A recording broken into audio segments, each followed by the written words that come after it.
Magandang gabi po sa inyo lahat, guys. Naparito po ako kasi nakita po talaga nila, kaibigan, ni tatay talaga yung magpapaabot sa ating, guys. Tungkol po ito sa World War III. Nakita po nila na hindi na po maganda yung takbo ng mundo natin dito. Sana po hindi makikialam at hindi po gagamitin yung Pilipinas para hindi po tayo masali. Kasi pag World War III, tanan-tanan naman guda, no? Buong mundo na po yung gera, pandaigdigan na po kaguluhan yan. Sana hindi po, no, makikialam po yung bakit sino makisali ng Pilipinas, magpagamit sila, no.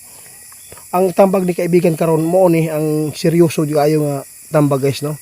Seryoso talaga to na advice niya. Kung sino man po yung nasa ibang bansa ngayon, no, mga OFW natin na mga nanirahan doon, pakinggan po ninyo ang ipapaabot ni kaibigan at i-translate ko para maintindihan po ninyo ng mabuti. Kasi ayaw po ng ating kaibigan na mapapahamak po ang buhay ninyo, kaibigan.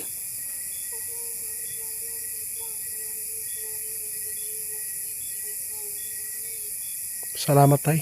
Grabe. Napakabuti po niyo talaga, tay. Hindi ko talaga inaasahan ito, no.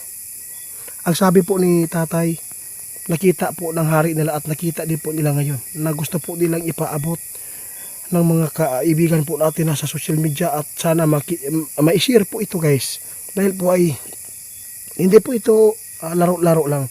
Yung awayan po doon kahit nasa malayo tayo, alam mo ba kung anong mangyayari? Kung si pananglitan mangyari po yung kaguluhan doon, makisali North Korea, kasi po katay-katay naman ko pag World War III. Ito yung nakasulat, no? Bansa versus bansa. Yun po ang nakasulat. Kasi ang sabi po ni Soto kanina, baka mangyayari na po ang World War III ngayon 2025. Pero nag-umpisa na po talaga, naghulugan po ng mga misil po doon, no? Kaya gusto po na ipaabot namin talaga.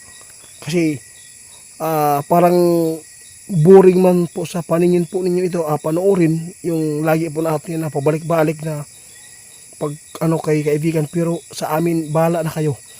At least po meron po ako na ipaabot, no? Baka sabihin ng iba na grabe si Gusto ni Rit, sana noon na hindi pa nangyari ipinapaabot na sana yan. Baka masisi po ako, tay, ikaw na bahala.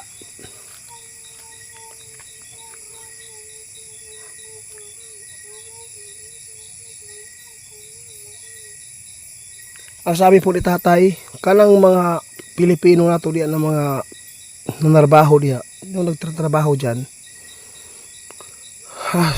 minsan wa pa'y problema. Sana po ay maka-prepare na kayo. I-prepare po ninyo mga anak ninyo. Kasi hindi po yan maaawa yung mga kalaban, no? Kasi kapag mayroon pong naghuhulugan na po ng mga misil, no, kanya-kanya po sila ng palitan. Kaya wala po sila pakialam yung buhay po ng isang tao, kapag lalo na po, no, yung bansa nila ay inaatake, no? Aatake din sila. Kaya please lang, guys, ayaw po ng ating kaibigan na may mangyari sa inyo. Dahil po ay gusto po ng kaibigan natin mailigtas kayo doon sa problema, sa away, kaibigan.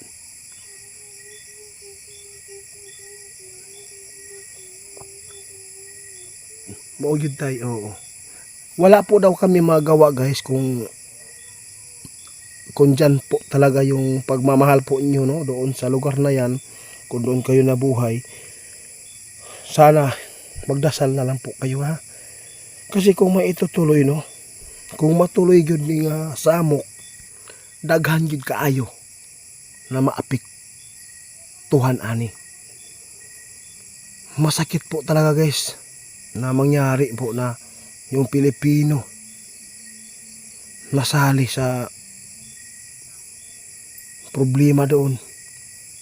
Masakit din po sa kalooban ng mga diwindi, dahil po sinabi nila na kita lang ang asahan karon sa taas. Pasensya na, guys, kasi yung lagnat ko dito pa rin. at saka yung sipon, parang yung boses ko naipit tay. Sobrang ano talaga yung panahon ngayon, no.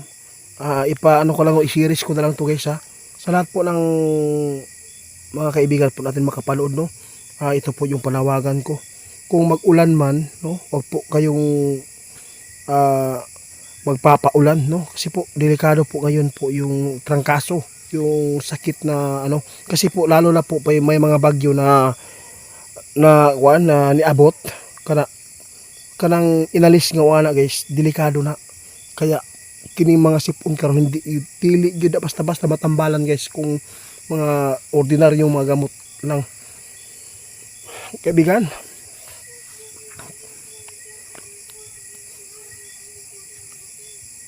sabi po ni kaibigan, karon 2025 nakita nila ang kuan sa kalibutan, kining awayan karon, no.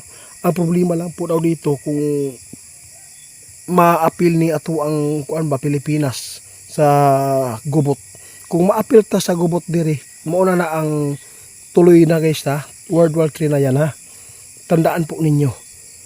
Dapat po makapaghanda. Sabi po nila kaibigan noon, nung isang araw, magtanim po ng mga pagkain na kamuting kahoy. Kasi yung syudad kana gyud ang unahon nila og atake. Mo na ang habilin po ni kaibigan na ang uunahin po daw guys na atakihon kining city ha. Tulad ng Manila, nakita ni kaibigan kung saan po punteryahon po ng kalaban. Talaga yung pinakamalaking city, di ba?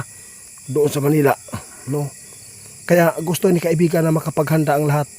Kung mayroon man kayong mga kalupaan dito sa Mindanao, kasi sa Mindanao, kung mayroon mang titirahin, city din, tulad ng Davao, di ba? Doon po talaga uunahin kasi doon po naka-base po yung mga sundalo natin. Kaya dapat po kung mayroon kayong mga bakanting lupa dito sa bundok, maggawa kayo ng kunting kubo, tay.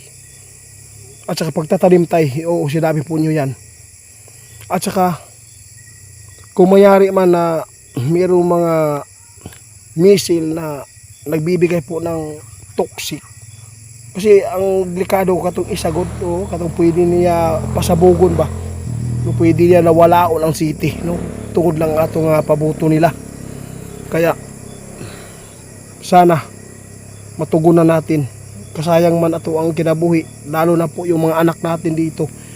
Basta nakita po nila tatay at saka yung hari, sila Siyuto,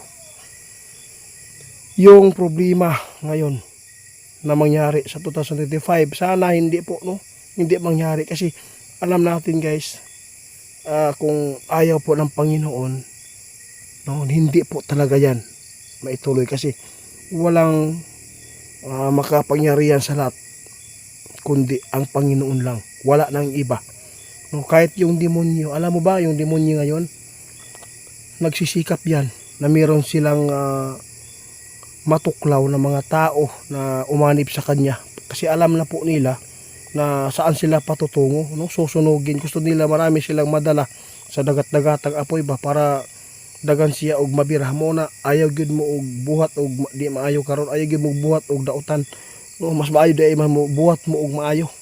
Sana po sa mga Tagalog dyan, kung hindi nyo maintindihan yung salita namin, pasensya na ha, huwag kayong mag-alala, itatagalog din po natin.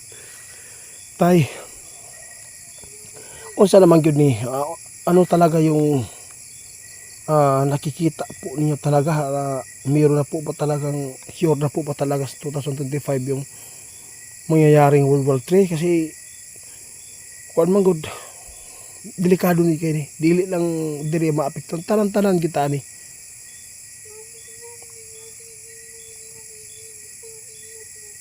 Mura gyud na tay, mao gyud na ang dapat na buhaton namo, pagtanom, pag-andam, no, kay kini mga pagkaon nato karon naagi panahon na, no, na dili gid makaon. Yung kwarta, pira, pinag-aawayan nila.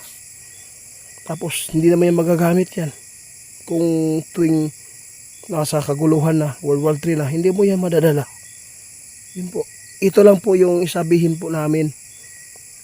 Ang inyong sandata, ang Panginoon, pagdarasal. No? Pagkasabihin po ng iba, no?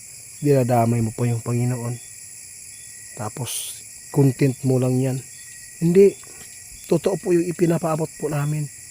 Marami pong mga tao na tulungan namin na yung mga nakalimot ba sa Panginoon. Ngayon po, ang dami nag-chat.